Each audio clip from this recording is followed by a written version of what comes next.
SRMPR global ரயில்வேஸின் மகான்களின் மகா தரிசன சுற்றுலா. முன்பதிவுக்கு அழையுங்கள் 8008000800. திமுகவை சுலபமா வெற்றியடைய வைக்கிறாங்க அல்லது ஒரு பாமகவுக்கு ஒரு வாக்கு எண்ணிக்கையை அதிகரிக்க செய்யறாங்க அந்த சதவீதத்தை அப்படின்னு எடுத்துக்கலாமா? அப்ப இந்த இடத்துல ஜனநாயக படுகொலை அப்படிங்கிற வார்த்தைகளை சொல்லிவிட்டு இந்த தேர்தலை புறக்கணிக்கிறது அப்படிங்கிறது ஒரு சரியான பார்வையா? இதனால தொண்டர்கள் சோர்ந்து போயிடுவாங்க அப்படிங்கிற அந்த பார்வை? கண்டிப்பா தொண்டர்கள் ஒருபோதும் சோர்ந்து போக மாட்டாங்க. இது பாத்தீங்கன்னா இரும்பு கோட்டை போல உருவாக்கப்பட்ட ஒரு இயக்கம். ரத்தத்தின் ரத்தங்களால் உருவாக்கப்பட்ட அந்த இயக்கத்தை தொண்டர்கள் ஒருபோதும் சோர்ந்து போக மாட்டாங்க. தொடர்ந்து என்னன்னு கேட்டீங்கன்னா ஒன்னும் அங்க ஜனநாயகம், இன்னொன்னு சில நேரங்கள்ல அரசியல்ல ஒரு முடிவு எடுக்கிறது அது மிகப்பெரிய ஒரு வெற்றியை இப்ப அதை மாற்றி தரும். இப்ப எடப்பாடியார் அவரு எவ்வளவு காலமா தொடர்ந்து அரசியல்ல பயணிச்சுட்டு இருப்பாங்க. அம்மா புரட்சி தலைவர் இருந்தாங்க, அம்மா இருந்தாங்க, அதுக்கடுத்து இப்ப முதலமைச்சரா கூட இருந்திருக்காங்க. அவங்க அரசியல்ல பயணிக்கும் போது இன்னைக்கு அந்த ஜனநாயக படுகொலை நடக்கும். அந்த இடத்துக்கு இதனால என்னன்னு கேட்டீங்கன்னா எல்லாருமே டிஎம்கே ஜெயிச்சிட்டு அவங்க கூட்டணி பலமுங்கிறது யாருமே பேச மாட்டேங்கிறாங்க, யாருமே புரிஞ்சுக்க மாட்டேங்கிறாங்க, தெரிஞ்சுக்கவும் மாட்டேங்கிறாங்க. என்னன்னா கூட்டணி இல்லாம டிஎம்கே நின்னா நாம் தமிழர் வாங்குற ஓட்ட கூட அவங்க வாங்க, அது எல்லாத்துக்குமே தெரியும். அவர் ராமண்ணன் பேசும்போது அண்ணன் பேசும்போது கூட சொன்னாங்க, தொடர்ந்து அவர் ஒரு யூகத்தின் அடிப்படையில் எப்படி சொல்ல முடியுமோ, சசிகலா அம்மா தான் ஜெயலலிதா அம்மாவை இயக்குனாங்க, அவங்களதான் எல்லாத்தையும் தேர்ந்தெடுத்தாங்க. ஆனா அம்மாவே பாத்தீங்கன்னா ஒரு காலகட்டத்துல சசிகலா அம்மாவை வீட்டுட்டு வெளியே போக சொல்லிட்டு அன்னைக்கு அரசியல் பண்ணாங்க, தெளிவா தான் எல்லாம் பண்ணுனாங்க. அந்த அம்மா அதேதான் அவங்களுக்குள்ள ஒரு மறுபடியும் தான் அம்மா போய் அந்த சின்ன அம்மா போய் அம்மாவோட சேர்ந்தாங்க. இது இன்றைய காலகட்டத்துக்கு எடப்பாடியார் அவர்கள் எடுத்த முடிவு ஒரு சரியான முடிவு தான். எதற்காகனா அந்த படுகொலைக்கு தாங்கள் துணை போயிடக்கூடாது. மேலும் மேலும் அதாவது என்னன்னு கேட்டீங்கன்னா இப்ப அவன் சொல்ற மாதிரி இப்ப டிஎம்கேவே ஜெயிக்கிற மாதிரி ஒரு சூழல் வந்தால் கூட அங்க என்னன்னு கேட்டீங்கன்னா அதனால இப்ப டிஎம்கே இப்ப ஏடிஎம்கே போட்டியிடல. நான் அண்ணன் சொல்றாரு, அவர் அண்ணன் இப்ப நம்ம அண்ணன் சொன்னாங்க ஏடிஎம்கே போட்டியிடல, அதனால டிஎம்கே ஈஸியா ஜெயிச்சிருன்னு வச்சுங்க. எதுக்கு அங்க அத்தனை மந்திரிகள் அனுப்புறாங்க?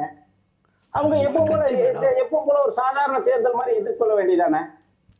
ஏன் அவ்வளவு மந்திரிகள் அரசு எந்திரத்தை பயன்படுத்துறாங்க? எவ்வளவு பணங்கள் செலவழிப்பாங்க? யாருக்குமே அப்படி தெரியாத ஒண்ணு இல்லை. சில விஷயங்கள் நம்ம சொல்ல முடியாது. எவ்வளவு பணங்கள் செலவழிப்பாங்க, எவ்வளவு பொருட்கள் கொடுப்பாங்க. ஏடிஎம்கே தான் போட்டியிடலையே, நம்ம தான் ஒரு மிகப்பெரிய அது கூட்டணி பலத்தோட இருக்கிறோம். அதுக்கு அடுத்தபடியா பாத்தீங்கன்னா ஏடிஎம்கே போட்டியிடல, டிஎம்கே ஈஸியா ஜெயிக்க வேண்டியதானே? அது நடக்காது, அது நடக்கும். இனிமே கோபால், இனிமே நம்ம கடந்த சில தேர்தல்களாவே நம்ம பார்த்துட்டோம், அதிகபட்சமாகவே இந்த மாதிரி பரிசு பொருட்கள் கொடுப்பது, பணம் புழங்குறது இதெல்லாம் அதிகமாகவே இருக்கு. அப்ப இனி வரக்கூடிய காலங்கள்லயும் அப்படி இருக்கிறதுக்கான வாய்ப்புகளும் இருக்கு. 2026லயும் இதே மாதிரி அந்த கட்சி சார்ந்து அவங்களுடைய மூத்த அமைச்சர்களா இருக்கட்டும், நிர்வாகிகளா இருக்கட்டும், எல்லாரும் போய் அங்க களத்துல வேலை செய்யறதுக்கும் வாய்ப்புகள் இருக்கு, பரிசு பொருட்கள் வழங்குறதுக்கும் வாய்ப்புகள் இருக்கு, சாத்தியக்கூறுகள் இருக்கு. இதை தடுக்க வேண்டியது தேர்தல் ஆணையம்.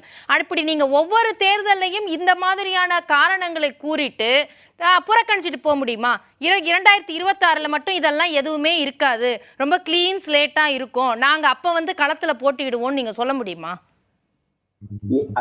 விக்கிரவாண்டி இடைத்தேர்தல்ங்கிறது 234 தொகுதியில ஒரு தொகுதியில நடக்கக்கூடிய ஒரு தேர்தல். இப்ப 234 தொகுதியில 2024 நடக்கக்கூடிய சட்டசபை பொது தேர்தல்ல இந்த அளவுக்கு இப்ப பூரா படைப்பணத்தையும் நீங்க கொண்டாந்து எல்லா தொகுதிக்கும் பிரிச்சுதானே டிஎம்கே ஓட்டு ஏடிஎம்கே ஓட்டு எல்லாருமே அங்க செயல்படுத்த முடியும்.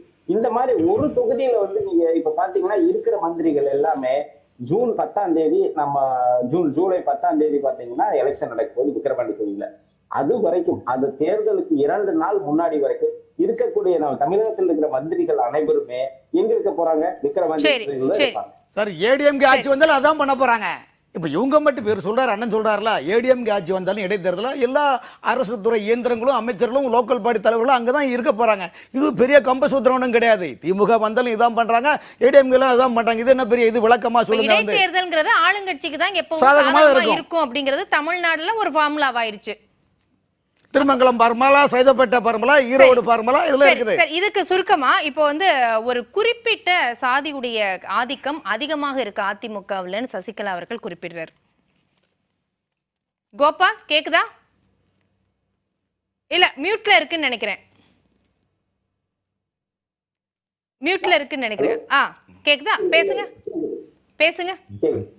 அவங்க அம்மா அவங்க சொல்லணுங்கிறதுக்காக சொல்றாங்க. எல்லா கட்சியிலுமே ஜாதி இருக்கிறாங்க. எல்லா இப்ப நீங்க திராவிட கட்சியில் பாத்தீங்கன்னா ஜாதி ஒழிகன்னு சொல்லுவாங்க. ஆனா அதெல்லாம் கிடையாது. ஆனா அதிமுக இல்லங்கிறாங்க. ஜெயலலிதா காலத்திலயும் சரி, அதற்கு முன்பு எம்ஜிஆர் காலத்திலயும் சரி, சாதிகளுடைய ஆதிக்கம் அப்படிங்கறதெல்லாம் அதிமுகவுல இல்ல, இப்ப இருக்குங்கிறாங்க. இல்ல இல்ல இல்ல அம்மா அது அவங்க சசிகலா அம்மா சொல்வது முற்றிலும் தவறு. இல்லை, உண்மை. நான் வரேன் சொன்னது உண்மை. வரேன் ராமன், வரேன் இருங்க, சொல்லுங்க. அதாவது அந்த அம்மா சொல்வது, அவங்க சசிகலா அம்மா சொல்வது முற்றிலும் உண்மைக்கு புறம்பானது. எதுக்குன்னா அவங்க ஒரு என்ட்ரி கொடுக்கணும். அதாவது அவங்க பகுதியில் அந்த தென் மாவட்டங்கள் எல்லாம் அவங்க ஏதாவது சொல்லணும்ல. இப்ப ஆளுங்கட்சியா இருந்தாங்கன்னா ஏதாவது குறை சொல்லலாம். இப்ப ஒண்ணுமே சொல்ல முடியாதுல்ல. அதனால ஒரு ஜாதிய தலைவர்கள் அதிகமா இருக்காங்க, அந்த ஜாதிய பிரச்சனைகள் அதிகமா இருக்கு, அந்த ஜாதியெல்லாம் ஆக்கிரமிச்சுட்டாங்கன்னு கூட சொல்லலாம். சரி, நான் எடுத்துக்கிறேன். ஒரு சரி, அவங்க சொல்லணும் அப்படிங்கிறதுக்காக சொல்றாங்க, தொண்டர்களை உற்சாகப்படுத்துறதுக்கு அப்படிங்கறத எடுத்துக்கிறேன். ராமன், நீங்க பேசுங்க. அப்போ சாதியுடைய ஆதிக்கம் இருக்கு அப்படிங்கிற குற்றச்சாட்டு சசிகலா அம்மையார் சொன்ன அந்த கருத்து 100% உண்மை. காரணம் என்னவென்றால், எடப்பாடி பழனிசாமி முதலமைச்சர் ஆன பிறகுதான் கொங்கு மண்டலத்தில் உள்ள அரசு துறை கீழ்மட்டத்திலிருந்து உயர்மட்ட துறை அனைத்து துறையில அதிகாரிகளும் ஒப்பந்ததாரர்கள் பிடபிள்யூ, நெடுஞ்சாலைத்துறை, உள்ளாட்சித்துறை, ஊராட்சி, பேராட்சி, நகராட்சி, மாநகராட்சி, மெட்ரோ வாட்டர், டோட் போர்டு, டிஃபிகோ அத்தனை துறைகளிலும் ஒப்பந்ததாரர் முதல் கிளாஸ் 5 கான்ட்ராக்ட் கட்டிலிருந்து கிளாஸ் 1 கான்ட்ராக்ட் ஹை டெக்னிக்கலான ஒட்டுமொத்த ஒப்பந்ததாரர்களும் கடந்த 4.5 ஆண்டு காலம் நீங்க வெளியேற்க கொடுக்க தயாரா? எடப்பாடி பழனிசாமி அமைச்சர் நடந்த அத்தனை திட்டங்களும், அத்தனை பெர்மிஷன், அத்தனை அப்பாயின்மெண்ட், அத்தனை டிரான்ஸ்ஃபர், அத்தனை டெண்டர்களும் கொங்கு மண்டலத்தை சேர்ந்த ஒரு குறிப்பிட்ட இனத்துக்கு மட்டும்தான் அந்த பணிகளை கொடுத்தார். இல்லை என்று இவங்க கொடுக்குறீங்களா? நீங்க நான் சொல்லுகிறேன், இவங்க வெளியேற்க கொடுங்கன்னு சொல்ல தயாரா? இல்லை. இப்போ அதே நேரத்தில் நீங்க குற்றச்சாட்டு வைக்கிறீங்க. நீங்க அந்த லிஸ்ட் இது உண்மை. நீங்க லிஸ்ட் எடுத்து நாங்க சொல்றோம், நீங்க லிஸ்ட் எடுத்து பாருங்க. 4.5 ஆண்டு காலம் நடைபெற்ற நான் 4.5 ஆண்டு காலம் தமிழக அரசு